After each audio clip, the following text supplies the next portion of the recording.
तुम पर कोड़ों की बरसात हुई, तुम्हें घोड़ों में बांधकर घसीटा गया, फिर भी तुम्हें मारा नहीं जा सका। भागलपुर में तुम सरेआम फांसी पर लटका दिए गए। भागलपुर में तुम सरेआम फांसी पर लटका दिए गए, फिर भी डरते रहे अंग्रेज और जमींदार तुम्हारी तिलका आंखों से। मरकर भी तुम मारे नहीं जा सके। जी हाँ दोस्तों, आप लोग जो इस पंक्ति में एक वीर नायक के विषय में सुन रहे हैं, उनकी बहादुरी के विषय में सुन रहे हैं। उस वीर बहादुर को सुल्तानगंज से 4 घोड़ों में बांध करके भागलपुर तक घसीटते हुए कई मील दूर तक लाया गया था। पूरा शरीर लहूलुहान हो गया था। उसकी आंखें एकदम लाल सुर्ख थी और उसके मन में जरा सा भी डर नहीं था। उसकी आंखों को देख करके इस देश की सामंतवादी व्यवस्था और अंग्रेजी शासन के साम्राज्यवाद की नींद उड़ गई थी। उसे फांसी पर तो लटका दिया गया, लेकिन उसके बाद भी लोग उसके मृत शरीर को देख करके डर रहे थे कहीं ये जिंदा न हो जाए। काफ़ी लोग इनके विषय में जान भी गए होंगे कि मैं किन व्यक्ति के विषय में बात कर रहा हूँ, किन महापुरुष के विषय में बात कर रहा हूँ। और कुछ लोग नहीं भी समझ पाए होंगे, लेकिन आगे चल करके आप लोग समझ जाएंगे कि हम लोग किसके बारे में बात कर रहे हैं। कहा जाता है कि 1857 की क्रांति प्रथम स्वतंत्रता संग्राम थी और मंगल पांडे जी प्रथम स्वतंत्रता संग्राम सेनानी थे। उन्होंने ही स्वतंत्रता का आगाज किया था। लेकिन इस घटना के पहले ही लगभग 85-86 वर्ष पहले एक और घटना हो चुकी थी। उसका इतिहास में वर्णन ठीक ढंग से नहीं किया जाता है। उसका कारण यह है कि उसमें सिर्फ अंग्रेज़ों के खिलाफ लड़ा नहीं गया था, बल्कि यहाँ के सामंती विचारधारा के जो लोग थे, जमींदारी प्रथा के जो लोग थे, जबरन लोगों पर अत्याचार उत्पीड़न करते थे, इस देश के जो उच्च वर्ग के लोग थे, उनके खिलाफ भी वह व्यक्ति लड़ा था। वह व्यक्ति न सिर्फ अंग्रेजों के खिलाफ लड़ा, बल्कि इन लोगों के खिलाफ लड़ा। शायद इसी कारण उस इतिहास में उसे उतना महत्व नहीं मिला जितना मिलना चाहिए। मैंने एक नई कड़ी चालू की है इस देश के आदिवासी नायकों के ऊपर कि इस देश में आदिवासियों ने इस देश की आज़ादी में, इस देश की उन्नति में कितना योगदान दिया। उन पर ज़्यादा इतिहास वर्णन नहीं करता है। हम लोगों का फ़र्ज़ बनता है कि हम लोग तथ्यों को सामने ला करके लोगों को जागरूक करें। आज से मैंने एक नया सेशन शुरू किया है। इसमें आदिवासियों को लेकर के, उनके कार्यों को लेकर के इसमें विस्तार पूर्वक चर्चा की जाएगी। हम लोग सर्वप्रथम ये जान लेते हैं कि आदिवासी कहते किसे हैं। आदिवासी 2 शब्दों से मिलकर बना हुआ है, आदि और वासी।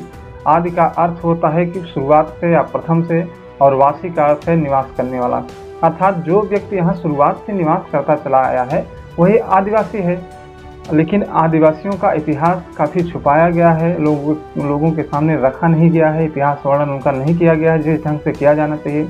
मेरा प्रयास है कि वीडियोस के माध्यम से मैं आदिवासी नायकों और उनके द्वारा किए गए कार्यों का अपने इस वीडियो में उल्लेख करूं ताकि लोगों को पता चल सके। आज के समय में आदिवासियों को नक्सली, डकैत इत्यादि कह करके उनके जंगलों को जलाया जा रहा है, विकास के नाम पर जंगलों को काटा जा रहा है, उन्हें गोलियां मारी जा रही हैं और कोई न्याय नहीं मिल पा रहा है। इन सभी चीज़ों को लेकर के समाज में जो चीज़ें व्याप्त हैं, गलत हो रहा है, इन सभी चीज़ों को लेकर के मैं अपने वीडियो के माध्यम से लोगों को जागरूक करने का प्रयास करूंगा। आदिवासी नायक और उनके कार्यों की इस प्रथम कड़ी में आज मैं जबरा पहाड़िया और तिलका माझी के विषय में बात करूंगा। उनकी बहादुरी के विषय में बात करूंगा कि उन्होंने क्या क्या कार्य किए, क्यों उन्हें प्रथम स्वतंत्रता संग्राम सेनानी कहा जाना चाहिए और उनके द्वारा किए गए कार्य को प्रथम स्वतंत्रता संग्राम कहा जाना चाहिए।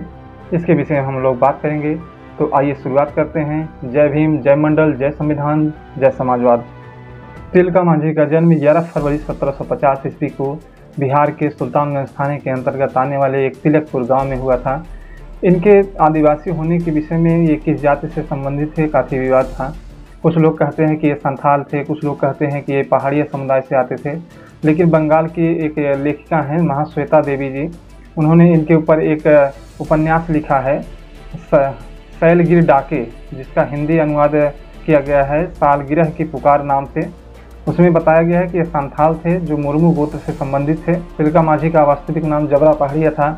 तिलका माझी नाम उन्हें अंग्रेजी हुकूमत ने दिया था। तिलका का अर्थ होता है गुस्सैल आँखों वाला। ये वहाँ के अपने समुदाय के मुखिया थे और वहाँ पर मुखिया को माझी कहा जाता है, इसलिए इनका पूरा नाम तिलका माझी पड़ गया। इसी कारण वे बचपन से ही काफ़ी कुशाग्र बुद्धि के थे और चिंतनशील व्यक्ति थे। बचपन में चूँकि आदिवासी थे तो बचपन में ही गुलेल चलाना, तीरंदाजी करना और तमाम प्रकार के हथियारों को चलाना इन्होंने सीख लिया था। बचपन से ही इन्होंने अपने जंगलों को लूटते कटते देखा था। जब इन्होंने अंग्रेज़ों को अपने संपत्ति को नष्ट करते हुए देखा, इनके मन में अंग्रेज़ों के खिलाफ एक भावना बैठ गई, ये लोग गलत कर रहे हैं, इसका मैं विरोध करूंगा। और इसी क्रम में जब सामंती लोग और जमींदार लोग इनके यहाँ आते थे, महिलाओं बच्चों के ऊपर अत्याचार करते थे, पुरुषों के ऊपर अत्याचार करते थे टैक्स के लिए, और उन सभी चीज़ों को लेकर के भी इनके मन में विद्रोह पनपने लगा था कि ये जमींदार और अंग्रेजी सैनिक दोनों मिल करके हम लोगों का शोषण और अत्याचार कर रहे हैं। इन सभी चीज़ों को लेकर के धीरे धीरे वे बढ़ना शुरू हो जाते हैं। उम्र बढ़ने के साथ साथ ये विद्रोह का जो भाव था वह और बढ़ना शुरू हो जाता है। उसके बाद 1770 के आसपास आते आते इन्होंने अपने आसपास के इलाकों में जो भी आदिवासी लोग थे उनको इकट्ठा करना शुरू कर दिया, एक दल बनाना शुरू कर दिया कि हम लोग एक संगठन बनाएंगे और संगठन के माध्यम से ही इन अंग्रेजों और सामंतियों का दमन किया जा सकता है, वरना इनका दमन नहीं किया जा सकता है। अंग्रेजी अत्याचार से त्रस्त होकर तिलका ने भागलपुर के बंजरी जोर नामक स्थान पर सभी अपने साथियों को इकट्ठा किया और एक दल का निर्माण किया। इस दल का कार्य ये था कि ये लोग जमींदारों को लूटते थे और वहाँ उन मोटे जमींदारों से लूटे हुए पैसे को गरीब व्यक्तियों में बांट देते थे ताकि लोग अपना जीवन निर्वाह कर सकें। इस तरह से एक प्रकार से ये रॉबिन हुड टाइप का काम करते थे। 1773 में क्वीलैंड वहाँ पर उपाधीक्षक के पद पर आता है और उसने अपनी चालाकी से वहाँ के 47 आदिवासी गाँव को अपनी तरफ मोड़ लिया था। 10 महीने के अंदर ही उन्हें तमाम प्रकार का लालच दिया, उनके कुछ टैक्स कम कर दिए। इस तरह से तिलका के आंदोलन को कमज़ोर करने के लिए उसने फूट करो और राज करो वाली नीति अपना करके उन गाँवों के सरदारों को अपनी तरफ मिला लिया।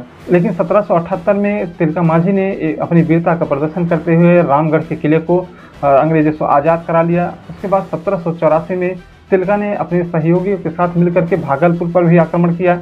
13 जनवरी 1784 को जब वह परेशान हो गए क्वीलैंड से, तिलका माझी ने योजना बनाई कि अब क्वीलैंड को मारना है। तो 13 जनवरी 1784 को एक ताड़ के वृक्ष पर बैठ करके उन्होंने तीर से निशाना लगाकर क्वीलैंड को मार गिराया। क्वीलैंड घायल हो गया, उसके बाद उसकी मृत्यु हो जाती है, जिससे अंग्रेजों में अफरा तफरी मच जाती है। अंग्रेज कभी नहीं सोचे थे कि एक आदिवासी के अंदर इतना हिम्मत हो सकता है कि इतनी बड़ी हुकूमत के खिलाफ जंग छेड़ देगा। लेकिन उस महानायक ने उस सैन्य अधिकारी को मार गिराया और अपनी वीरता का परिचय दिया। अब सामंतियों के अंदर और अंग्रेजों के अंदर ये डर विद्यमान हो गया कि यदि इसके खिलाफ कुछ कार्य नहीं हुआ तो ये हम लोगों को जड़ से उखाड़ करके फेंक देगा। इसलिए सभी लोगों ने योजना बनाई कि नहीं, अब इसको ख़त्म करना है।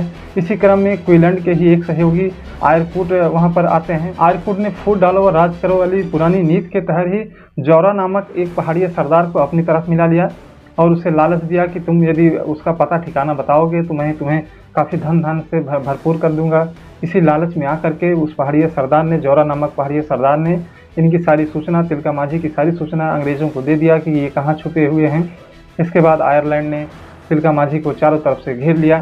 तिलका माझी उसमें पकड़े तो नहीं गए, लेकिन वहाँ से भाग करके सुल्तानगंज के पहाड़ियों में छुप गए। तिलका ने पहाड़ों में छुपे रहने के दौरान अपनी सैन्य शक्ति को पुनः इकट्ठा करना शुरू कर दिया और अपनी शक्ति को इकट्ठा कर रहा था। तभी इस समय क्वीलैंड की जगह पर एक नया अधिकारी आ जाता है जिसका नाम वारेन हेस्टिंग्स था।